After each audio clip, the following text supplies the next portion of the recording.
الحمد للہ رب العالمین والصلاة والسلام علی سید الانبیاء والمرسلین اما بعد فاعوذ باللہ من الشیطان الرجیم بسم اللہ الرحمن الرحیم فقلت استغفروا ربکم انہ کان غفارا یرسل السماء علیکم مدرارا ویجعل لکم جنات ویجعل لکم انہارا۔ صدق اللہ العلی العظیم۔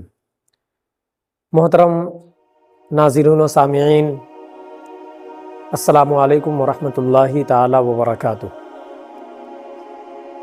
جیسا کہ آپ اور ہم سبھی جانتے ہیں کہ آج ہر شخص کسی نہ کسی پریشانی میں مبتلا ہے، گرفتار ہے۔ خاص طور سے رزق کی تنگی کا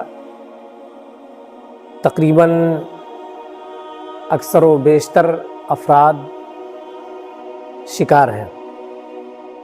ساتھ ہی ساتھ یہ لوگوں کی یہ شکایتیں بھی رہتی ہیں کہ کماتے ہیں اس میں برکت نہیں ہوتی ہے، یا قرض کی ادائیگی کے سلسلے میں حیران و پریشان ہیں، قرض ادا نہیں ہوتا ہے، قرض کی ادائیگی کے ذرائع پیدا نہیں ہوتے ہیں۔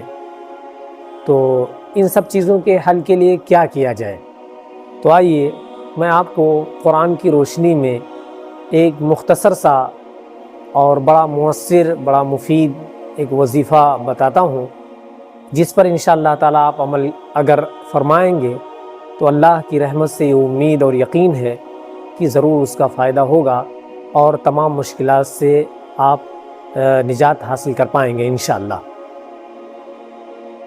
وظیفہ یہ ہے کہ لا تعداد مرتبہ چلتے پھرتے اٹھتے بیٹھتے جتنا ممکن ہو سکے صرف استغفر اللہ استغفر اللہ استغفر اللہ پڑھنا ہے۔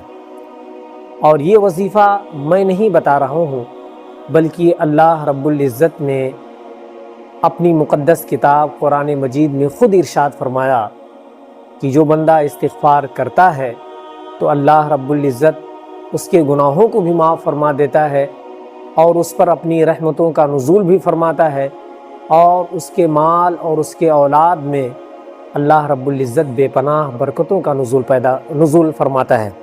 ساتھ ہی ساتھ اللہ رب العزت اس کے رزق میں اور اس کی کمائی میں اللہ رب العزت بہت برکتیں پیدا فرماتا ہے۔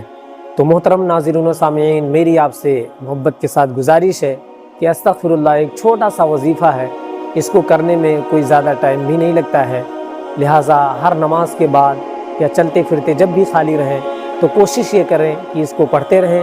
اس سے آپ کے گناہ بھی معاف ہوں گے اور آپ کے رزق میں برکت بھی ہوگی، آپ کے مال و اولاد میں اضافہ بھی ہوگا۔